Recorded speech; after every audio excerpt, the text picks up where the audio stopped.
Part 1, Simula ng lihim di pagtataksil. Intro panandang pandagdag story setup. Huwag kalimutan mag-like, mag-subscribe, at mag-comment sa video. Sa isang tahimik ngunit marangal na baryo sa gilid ng lungsod ng San Isidro, may isang kwento na matagal nang nakabaon sa katahimikan, isang kwentong puno ng kasakiman, pagtataksil, at isang babaeng buntis na inagawa ng lahat. Ngunit muling babangon upang bawiin ang nararapat sa kanya. Ang kwentong ito ay nagsisimula kay Lia Monteverde, isang 26 na taong gulang na babae, mahinhin, mapagmahal, at may pusong handang magsakripisyo para sa pamilya. Lumaki siya sa simpleng buhay, ngunit pinalaki ng kanyang mga magulang na may dangal at takot sa Diyos. Bata pa lamang siya nang mamatay ang kanyang ama, kaya't ang kanyang ina ang nagsilbing haligi ng kanilang tahanan. Hindi marangya ang buhay ni Lia, ngunit sapat, hanggang sa dumating ang lalaking tuluyang nagbago ng kanyang kapalaran. Si Marco Villarreal. Isang binatang may magandang edukasyon, disente ang asal, at nagmula sa isang kilalang pamilya sa lugar.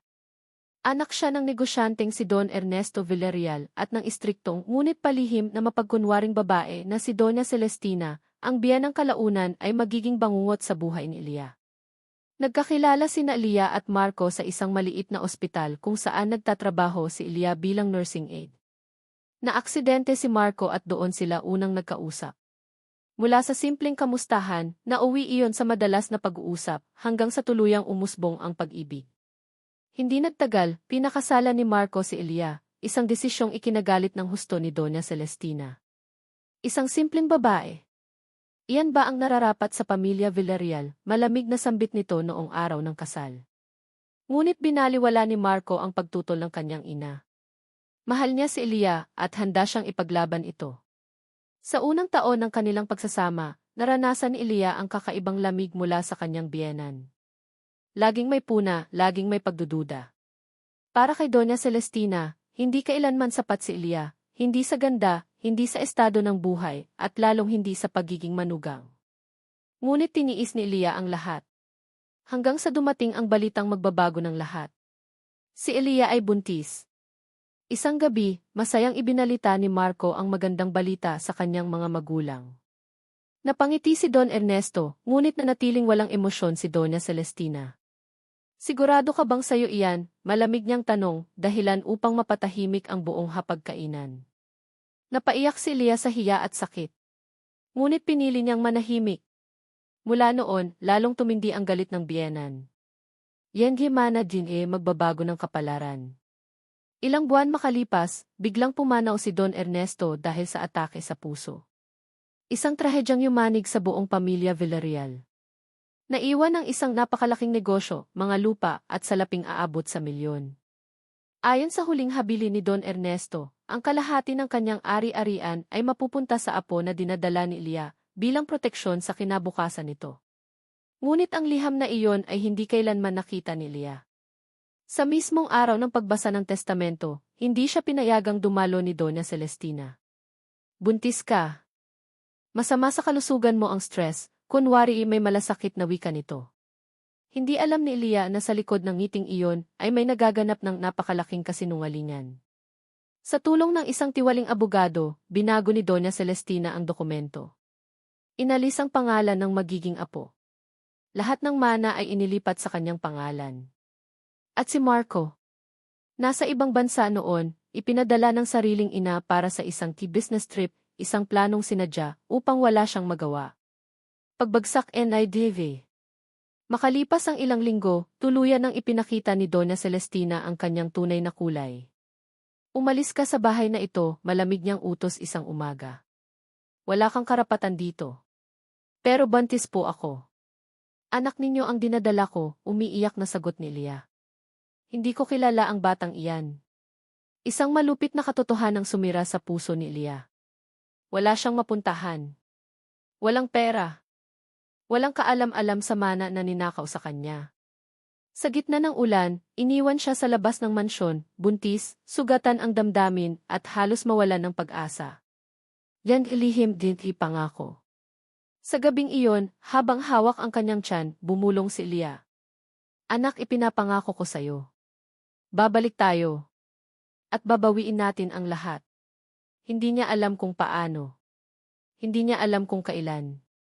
Ngunit alam niyang hindi dito nagtatapos ang kanyang kwento. Sa isang maliit na probinsya, may isang babaeng muling bumubuo ng sarili, tahimik, ngunit may apoy sa puso. At sa paglipas ng mga taon, ang babaeng iyon ay babalik. Hindi na bilang isang api, kundi bilang isang bagyong sisira sa kasinungalingan ng kanyang biyenan. Leslie, Part 1.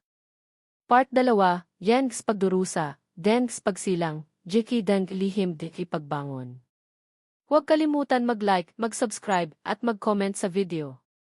Umuulan ng gabing iyon nang tuluyang lumayo si Lea Monteverde mula sa mansyon ng mga Villarreal.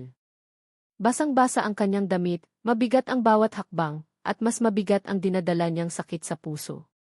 Buntis siya, walang pera, walang kasamang asawa, at itinakwil ang biyenang minsan niyang tinuring na ina. Hindi niya alam kung saan siya pupunta. Hanggang sa maalala niya ang isang lugar, isang lumang probinsya kung saan minsan silang nanirahan ng kanyang ina noong siya ay bata pa. Doon, may isang matandang babaeng mabait at kilala sa pangalang Aling Rosa. Isang kaibigang minsang tinulungan ng kanyang ina. Sa huling lakas ng loob, sumakay si Lea ng bus. Halos himatayin na siya sa biyahe dahil sa pagod, gutom at stress. Buong magdamag niyang kinakausap ang batang nasa kanyang sinapupunan. Magtiis ka muna, anak, gagawin ko ang lahat para sa iyo. Isang kanlungan gitna ng dilim. Pagdating sa probinsya, halos hindi na makatayo si Lea. Nang makita siya ni Aling Rosa, agad itong napaluha. Diyos ko, Lea, anong nangyari sa'yo? Hindi na napigilan ni Lea ang kanyang luha. Doon niya ibinuhos ang lahat, ang pang-aapi ng biyenan, ang pagkawala ni Marco, ang mana na hindi niya alam na ninakaw na pala sa kanya. Pinatuloy siya ni Aling Rosa sa maliit nitong bahay. Simple lamang, kawayan ang dingding, yero ang bubong, ngunit doon unang nakaramdam ng tunay na seguridad si Lea matapos ang mahabang panahon. Hindi kita pababayaan, mariing sabi ng matanda. Hanggat nandito ako, ligtas ka. Sa mga sumunod na buwan, unti-unting bumuti ang kalagayan ni Lea. Tinulungan siya ni Aling Rosa sa pag-aalaga sa kanyang sarili. Ngunit hindi naging madali ang pagbubuntis niya, madalas siyang bangungutin, inaatake ng takot, at dinadalaw ng alaala ng sakit na dulot ng pamilya Villarreal. Sa bawat gabing tahimik, iniisip niya si Marco. Alam kaya niya ang lahat? O sadyang pinabayaan niya lang kami? Yengo araw ng pagsilang. Dumating ang araw na magsisilang na si Lea, sa gitna ng isang malakas na bagyo. Walang ospital sa malapit. Isang komadrona lamang ang nakarating. Hawak ni Lea ang kamay ni Aling Rosa habang nanginginig sa sakit. Ilabas mo ang lakas mo, iha, para sa anak mo, paulit-ulit na sabi ng komadrona. Sa mahabang oras ng pagdurusa, sa wakas ay narinig ang iyak ng isang sanggol. Isang lalaking bata. Luhaan si Lea nang unang beses niyang yakapin ang kanyang anak. Ikaw ang dahilan kung bakit ako lalaban, bulong niya. Pinangalanan niya itong Lucas Monteverde, hindi niya ginamit ang apelyido ng Villarreal. Sa kanyang puso, ipinangako niyang hindi hahayaang maranasan ng anak ang sakit na dinanas niya. Yan, tahimik din ipakikibaka. Hindi madali ang buhay bilang isang solong ina. Kinailangan ni Lea magtrabaho habang inaalagaan si Lucas. Naging labandera siya, tindera sa palengke, at minsan ay tagalinis ng bahay. Sa bawat sentimong kinikita niya, iniipon niya ito para sa kinabukasan ng kanyang anak. Habang lumalaki si Lucas, napansin ng marami ang katalinuhan nito. Bata pa lamang ay mabilis na itong matuto, maayos magsalita, at may likas na tapang sa sarili. Isang araw, habang naglalabas si Lea sa ilog, may isang estrangherong babae ang lumapit sa kanya. Maayos ang pananamit, mukhang edukada. Ano ang pangalan mo? Tanong nito. Lea Monteverde po. Napatingin ang babae sa kanya, tila may naalala. Monteverde. May kaugnayan ka ba sa pamilyang Villarreal? Nanlamig ang katawan ni Lea. Bakit po ninyo tinatanong? Nagpakilala ang babae bilang attorney. Isabel Cruz, isang abogado na minsang naging legal assistant ng yumaong Don Ernesto Villarreal. At doon, unang narinig ni Lea ang katotohanang magpapabago sa lahat. Yan ay katotohanang ninakaw. Ikinuwento ni Atchoy. Isabel na bago pumanaw si Don Ernesto, malinaw ang kanyang bilin. Ang magiging apo ni Lea ang pangunahing tagapagmana ng kalahati ng ari-arian. Ngunit nang buksan ang testamento, wala na ang probisyong iyon. May mali-mariing sabi ng abogado. May nagmanipula ng dokumento. Nang marinig iyon, halos hindi makahinga si Leah. Doon niya napagtantong hindi lamang siya itinaboy, ninakawan siya ng kinabukasan ng kanyang anak. May ebidensya pa po ba? Nanginginig niyang tanong. Tinatago ko ang kopya ng orihinal, sagot ni Atty. Isabel. Pero delikado. Makapangyarihan ang biyenan mo. Sa gabing iyon, hindi nakatulog si Leah. Halo-halong emosyon ang bumalot sa kanya, galit, sakit, at isang apoy ng paghihiganti na matagal nang natutulog. Yan ang desisyong magpapabago dahil lahat. Lumipas ang ilang taon. Lumaki si Lucas na may 7 taong gulang, matalino, magalang, at may pusong katulad ng kanyang ina. Samantala, si Elia ay hindi na ang dating mahina at tahimik na babae. Sa tulong ni Atty. Isabel, nagsimula siyang mag-aral muli, online courses, business training, at legal basics. Tahimik siyang naghahanda. Hindi para maghiganti agad, kundi para maging handa. Darating ang araw, wika ni Leah sa sarili. Nababalik kami hindi para humingi, kundi para bawiin ang sa amin. Sa malayo, sa mansyon ng Villarreal, patuloy ang marangyang buhay ni Doña Celestina. Walang kaalam-alam na ang babaeng minsan niyang itinaboy ay unti-unting nagiging pinakamalaking banta sa kanyang mga kasinungalingan. At ang batang itinuring niyang walang halaga ay siyang magpapaguho sa lahat ng kanyang ninakaw. Let's see, Part 2. Part 3, Jengs pagbalik kay Marco, Genevlihim kay Doña Celestina, Jackie Dengu unang hakbang ng paghihiganti. Huwag kalimutan mag-like, mag-subscribe, at mag-comment sa video. Lumipas ang 8 taon na parang isang mahabang panaginip, masakit, tahimik, ngunit punang paghahanda. Ang dating mahina at umiiyak na si Leah Monteverde ay wala na. Sa kanyang kinatatayuan ngayon, isa na siyang babaeng may malinaw na direksyon, matibay ang loob, at handang ipaglaban ang karapatan ng kanyang anak. Ngunit habang tahimik siyang bumubuo ng kanyang lakas, may isang lalaking matagal nang nabubuhay sa kasinungalingan. Si Marco Villarreal. Yan yung hindi inaasahang pagbalik. Isang hapon sa Maynila, bumaba si Marco mula sa isang eroplano. Halata sa kanyang mukha ang pagod, hindi lamang sa biyahe, kundi sa bigat ng mga taong nawala sa kanyang buhay. 8 taon siyang nasa ibang bansa, pinaniwala ng sariling ina na iniwan siya ni Leah, na tumakas ito dala ang hiya at kahihiyan. Pinahiya niya ang pamilya natin, paulit-ulit na sabi ni Doña Celestina noon. Kalilimutan mo na siya. At naniwala si Marco dahil bulag ang taong kontrolado ng sariling dugo. Ngunit sa kanyang pagbabalik, hindi na ganoon kadali ang lahat. Sa unang gabi sa mansyon, napansin ni Marco ang kakaibang katahimikan. Wala na ang dating sigla ng bahay. Wala na ang ama. At ang ina niya, masyadong kontrolado ang bawat galaw, bawat tanong niya ay may iniiwasan. Nasaan na ang mga dokumento ni Papa? Tanong niya minsan. Wala na, mabilis na sagot ni Doña Celestina. Ako na ang nag-asikaso sa lahat. Doon unang pumasok ang duda sa isipan ni Marco. Yan yung unang bitak si kasinungalingan. Isang araw, habang nag-aayos ng lumang silid ng kanyang ama, may natagpuan si Marco, isang lumang folder na may pangalan ng abogado, Isabel Cruz. Parang may kumurot sa kanyang dibdib. Bakit hindi ito nabanggit sa akin, bulong niya. Kinabukasan, palihim niyang hinanap ang abogado. Sa isang maliit na opisina, unang beses muling narinig ni Marco ang pangalang matagal niyang iniiwasan. Leah. Buhay siya, mariing sabi ni Atty. Isabel. At may anak ka. Parang gumuho ang mundo ni Marco. Ano? May anak ako. At doon unti-unting nabunyag ang katotohanan, ang pagtataboy, ang pagbubuntis, at ang mana na inagaw. Hindi makapagsalita si Marco. Luha ang tumulo sa kanyang mga mata, luha ng pagsisisi. Ako ang may kasalanan, mahina niyang sambit. Pinabayaan ko sila. Yan gave lihim na Doña Celestina. Habang unti-unting nalalaman ni Marco ang totoo, si Elia naman ay patuloy sa kanyang tahimik na paghahanda. Sa tulong ni Atty. Isabel, nabunyag ang mas malalim pang kasinungalingan ni Doña Celestina. Peking perma sa testamento. Iligal na paglilipat ng lupa. Mga kumpanyang nakapangalan sa dummy accounts. At ang pinakamabigat sa lahat, sinasadya palang ilayo si Marco para tuluyang maagaw ang lahat. Hindi lang ito tungkol sa pera, wika ni Ilya. Ito ay tungkol sa dignidad ng anak ko. Sa loob ng maraming taon, ginamit ni Doña Celestina ang yaman para patahimikin ang lahat. Ngunit hindi niya alam na ang mismong abogado na inakalang hawak niya ay siyang magiging susi sa kanyang pagbagsak. Iyan is bagong anyo dinaydeg. Hindi na si Leia ang simpleng labandera noon. Isa na siyang negosyanteng babae, may maliit ngunit lumalagong kumpanya ng medical supplies.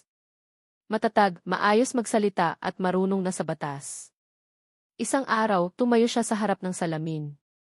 Nakasuot ng simpleng blazer, nakatali ang buhok at matalim ang tingin. Panahon na, sabi niya sa sarili. Hindi niya agad haharapin ang biyenan. Hindi niya agad ipapakilala si Lucas. Ang unang hakbang niya ay ang negosyo. Yan yung unang pagkawala din ay Doña Celestina. Sa hindi inaasahang paraan, nagsimulang mawala ng kliyente ang mga kumpanya ni Doña Celestina. Isa-isa, lumilipat ang kontrata sa isang bagong supplier, isang kumpanyang pinamumunuan ng isang misteryosang babae. Hindi alam ni Doña Celestina na ang babaeng iyon ay ang dating manugang na itinaboy niya. Bakit parang sunod-sunod ang problema? Galit niyang tanong sa mga tauhan. Habang sa kabilang panig ng lungsod, tahimik na nakaupo si Ilya sa kanyang opisina, may hawak na mga dokumento at isang iting puno ng kontrol. Hakbang pa lang ito, bulong niya. Yan gede si Ihoy anak, desde magkaibang mundo. Samantala, gustong-gusto na ni Marco makita ang kanyang anak. Ngunit pinigilan siya ni Attorney Isabel. Hindi pa ngayon, sabi nito. Kailangan munang matibay ang laban. Hindi alam ni Lucas ang lahat ng detalye. Ngunit ramdam niya ang kakaibang bigat sa puso ng kanyang ina. Mommy, may tinatago ka po ba? Inosenteng tanong ng bata. Yumuko si Ilya at niyakap ang anak. May laban lang tayong hinahanda, anak, mahinahon niyang sagot. Pero hindi ka kailanman mawawalan ng ina. Iyan yung unang pagtatagpo. Isang gabi, sa isang business event, nagkita ang dalawang mundo. Sa gitna ng bulwagan, nakita ni Marco ang isang babaeng pamilyar ang tindig. Leia at mahina niyang sambit. Nagkatinginan sila. Walang sigaw. Walang luha. Tanging katahimikang mas mabigat pa sa sigawan. Marco, malamig ngunit matatag na wika ni Ilya. Doon, unang naranasan ni Marco ang bigat ng kanyang pagkukulang. At si Lucas, nanginginig niyang tanong. Anak ko, sagot ni Ilya. At babawin ko ang kinabukasan niya. Hindi galit ang naramdaman ni Marco, kundi takot. Takot sa inang unti-unti nang nabubunyag ang kasinungalingan. Takot sa babaeng hindi na niya makilala. At higit sa lahat, takot sa katotohanang paparating pa lang ang tunay na laban. Part 3. Part 4, Dengs pagbubunyag ng katotohanan, Dengs pagguhod ni Doña Celestina, Ekidang ilaban ng dugo, di hustisya. Huwag kalimutan mag-like, mag-subscribe, at mag-comment sa video. Dumating ang araw na matagal nang inihahanda ni Ilya Monteverde, ang araw na ang katahimikan ay papalitan ng katotohanan. Hindi na ito laban ng isang ina lamang. Isa na itong laban ng dignidad, dugo at hustisya. Sa mansyon ng mga Villarreal, naglalakad ng pabalik-balik si Doña Celestina. Halata sa kanyang mukha ang pagkabalisa. Sunod-sunod ang problema, negosyong nalulugi, mga kontratang nawawala, at mga taong dati sunod-sunuran sa kanya ay unti-unting lumalayo. Hindi ito normal, galit niyang sabi sa sarili. May gumagalaw sa likod ko. At tama siya. Yan paglantad ng lihim delidi. Sa isang tahimik na umaga, nakatanggap si Doña Celestina ng isang liham mula sa korte. Nanginginig ang kanyang kamay habang binubuksan ito. Isang kaso. Hindi pa man niya lubusang nababasa ang nilalaman, pumasok si Marco sa silid. Ina, seryoso niyang sabi. May anak ako. Parang binuhusan ng malamig na tubig si Doña Celestina. Ano ang pinagsasabi mo? Niloloko ka lang ng babaeng iyon. Ngunit inilapag ni Marco sa mesa ang mga ebidensya, birth certificate, death test, at mga dokumentong matagal nang itinago. Hindi na ako bulag, mariin niyang wika. At alam ko na ang ginawa mo. Sa unang pagkakataon, nakita ni Marco ang takot sa mata ng kanyang ina. Ay Lucas niya likod ng katotohanan. Hindi naging madali para kay Leah ang ipaliwanag ang lahat kay Lucas. Bata pa man, ramdam ng bata ang bigat ng mga pangyayari. Mommy, tanong nito isang gabi. Bakit galit sa atin ang lola na hindi ko pa nakikita? Huminga ng malalim si Leah. Dahil may mga taong mas pinipiling itago ang kasinungalingan kaysa harapin ang katotohanan. Ikinuwento niya ang lahat sa paraang kayang unawain ng isang bata. Hindi niya siniraan ang ama, hindi rin niya itinanim ang galit. Ngunit malinaw ang isang bagay. May karapatan si Lucas. At lalaban tayo para doon, matatag niyang sabi. Tumango si Lucas. Kung para sa tama, mommy lalaban din ako. Diyan araw ng paghaharap. Dumating ang araw ng unang pagdinig sa korte. Ang silid, media, mga kamag-anak, at mga taong matagal nang naghihintay sa pagbagsak ng isang makapangyarihang pangalan. Sa isang panig, nakaupo si Donna Celestina, matikas pa rin ang tindig, ngunit halata ang kaba. Sa kabilang panig, si Elia, hawak ang kamay ni Lucas. Hindi para magpakaawa, kundi para ipakita ang katotohanan. Nang tawagin ang pangalan ni Lucas bilang lehitimong apo ni Don Ernesto Villarreal, parang may pumutok sa loob ng korte. Isa-isang inilatag ang ebidensya. Orihinal na testamento. Peking perma. Bank records. Testimonya ng abogado. Habang lumalalim ang kaso, unti-unting nawawala ang kontrol ni Doña Celestina. Hindi ito totoo, sigaw niya. Niloloko ninyo ang korte.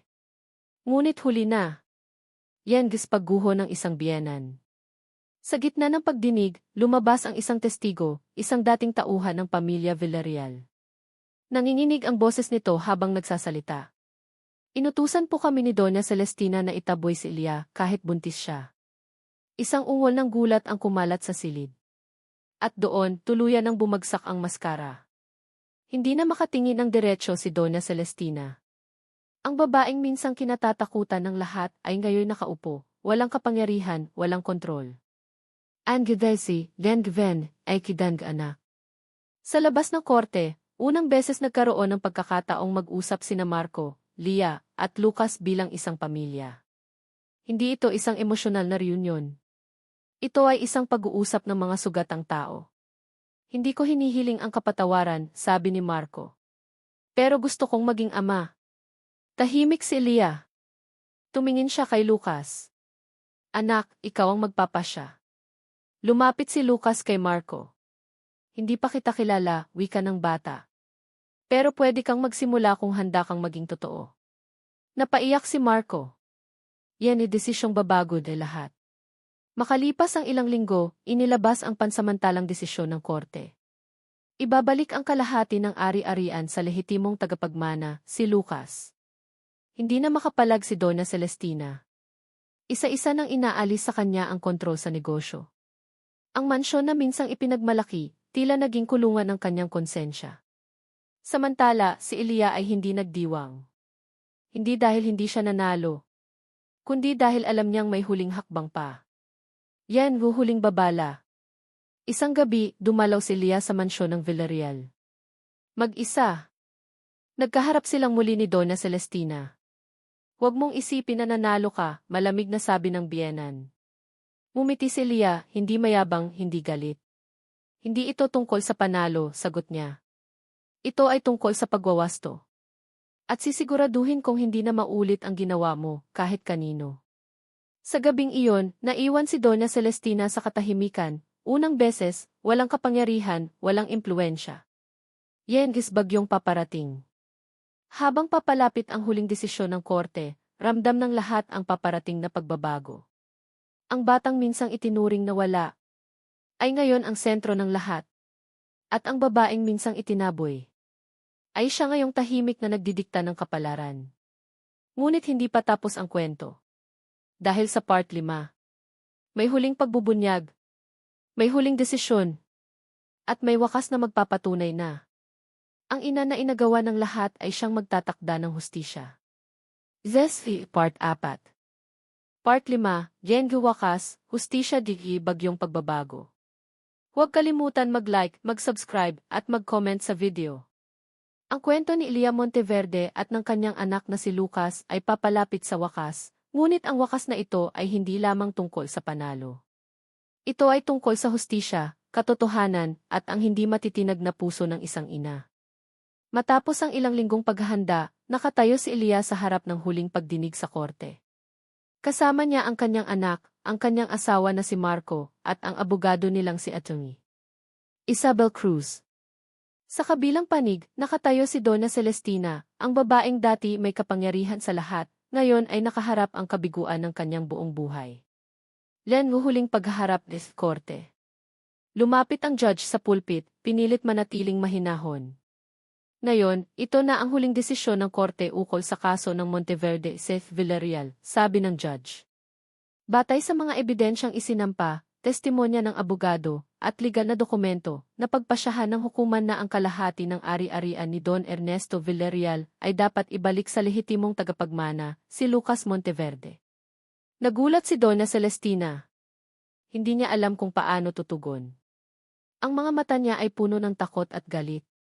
Ang kapangyarihang inipon niya sa loob ng maraming taon ay bigla nang naglaho. Ngayon, patuloy ang judge. Si Elia Monteverde ay may karapatang pamahalaan ang nasabing ari-arian bilang ina at tagapangalaga ng bata. Ang mga kumpanyang na iligal na nakapangalan sa iyo, Donna Celestina, ay ibabalik sa lehitimong may-ari. Hindi makapaniwala si Donna Celestina. Lumingon siya kay Marco, ngunit makikita niya ang desisyon sa kanyang mata. Siya ay nakatayo sa tabi ni Elia, hindi na sa kanya. Guhustisya di pagbangon ng isang bih. Sa labas ng korte, huminga ng malalim si Elia. Maraming taon ng pagdurusa, pagkakait ng karapatan, at pagtitiis ay nagbunga ng tagumpay. Ngunit hindi siya nagdiwang ng labis. Alam niyang ang tunay na tagumpay ay nasa kanyang anak at sa kinabukasan ni Lucas. Lucas, sabi niya, habang yakap ang anak. Ang tagumpay natin ay hindi lamang para sa atin. Ito ay para ipakita na kahit gaano kalalim ang kasinungalingan, ang katotohanan ay laging mananaig. Si Lucas ay ngumiti. Hindi siya bata na naniniwala sa gulong ng kapalaran lamang. Ramdam niya ang lakas at tapang ng kanyang ina. Mommy, sabi ni Lucas. Kahit anong gawin nila, hindi tayo susuko. Hindi, sagot ni Elia. At ngayon, may pagkakataon tayo para itama ang lahat. Pagguhod ng Donna Celestina. Pag-uwi ni Donna Celestina sa mansyon, naramdaman niya ang kakaibang katahimikan. Walang tauhang sumusunod sa kanya. Ang mga kliyente ng kanyang kumpanya ay lumipat na sa kumpanya ni Elia. Ang mansyon na dati isimbolo ng kapangyarihan ay tila naging kulungan ng kanyang konsensya. Hindi niya alam kung paano sisimulan ang pagbawi. Ang mga plano niyang manipulahin ang sistema ay bumagsak. Ang mga taong dati takot sa kanya ay ngayon ay malaya at walang panggigipit. Paano nangyari ito? Bulong niya sa sarili, nanginginig. Paano ko natalo ang isang babaeng itinaboy ko lang noon? Hindi siya nakasagot sa kanyang sarili. Ang katotohanan ay malinaw, ang kasakiman, panlilinlang, at panlalamang sa kapangyarihan ay laging may kapalit. Sa wakas, ang babaeng minsang itinuring niyang mahina ay naging simbolo ng lakas, tapang, at hustisya. Reunion ng pamilya. Sa kabilang panig, nagtipon sina Elia, Marco, at Lucas sa kanilang bagong tahanan. Mas maliwanag ang bawat araw. Ang negosyo ay nagsimula ng maayos, at ang mga nawalang kontrata ay unti-unting naibalik. Mommy, sabi ni Lucas habang naglalaro sa sala. Pakiramdam ko, tama ang lahat ng ginawa natin. Ngumiti si Elia. Anak, kahit gaano kahirap, kailangan mong ipaglaban ang tama. Si Marco, na nagbalik mula sa pagkakamali at panlilinlang ng kanyang ina, ay naglakad sa tabi ng pamilya. Hindi lamang siya naging ama, ngunit naging kasama sa laban at karapat-dapat na partner sa buhay. Lia, wika niya. Salamat sa pagpipilit mong labanan ang lahat. Hindi ko makakalimutan ang lahat ng ginawa mo para sa atin. Hindi ito tungkol sa akin, sagot ni Lia. Para sa kinabukasan ni Lucas. Aral ay pagbabago. Ang kwento ng pamilya Monteverde ay nagturo ng maraming aral. Ang katotohanan ay laging mananaig. Kahit gaano kalakas ang kasinungalingan, may panahon na ang liwanag ay lilitaw. Ang tunay na lakas ng isang babae ay hindi nasusukat sa yaman o katayuan. Ang puso, tapang at pagmamahal sa anak ay sapat upang baguhin ang mundo. Ang hustisya ay hindi palaging madali, ngunit ito ay tiyak sa mga may determinasyon at malasakit sa tama. Si Elia, mula sa pagiging inaapi at itinaboy, ay naging simbolo ng pagbabago, isang babaeng hindi na lamang nagdurusa, kundi nagtatakda ng kanyang sariling kapalaran at kinabukasan ng kanyang anak. Yan huhuling babalad, tagumpay. Sa isang malamig na gabi, nakatayo si Elia sa balkonahe ng kanilang bagong tahanan, hawak ang kamay ni Lucas. Makikita sa kanilang mga mata ang kapayapaan, tapang at bagong simula. Anak, wika niya. Ang buhay ay puno ng pagsubok. Ngunit tandaan mo, huwag kang matakot. Kahit anong mangyari, lalaban tayo. At ang tama ay laging mananaig. Sa kabila ng lahat, si Donna Celestina ay nanatili sa likod, ngunit ang kanyang kapangyarihan ay nawala. Ang babaeng minsang mayabang, mapagmataas, at tuso, ay naharap sa katotohanan, ang kasakiman at panlilinlang ay maihangganan. At sa pagtatapos ng kwento, si Elia at Lucas ay nanatiling malakas at matagumpay. Si Marco ay muling nakatayo bilang ama at partner. Si Donna Celestina ay nakaranas ng kabiguan at pagkalugmok sa sariling kasinungalingan. At ang mana at hustisya ay naibalik sa lehitimong may-ari. Ang kwento ng pamilya Monteverde ay nagpapaalala sa atin na ang puso ng isang ina ay mas malakas kaysa sa anumang kasinungalingan. Ang pagmamahal, tapang at determinasyon ay laging mananaig sa kasamaan. Yes, Part 5, the final part.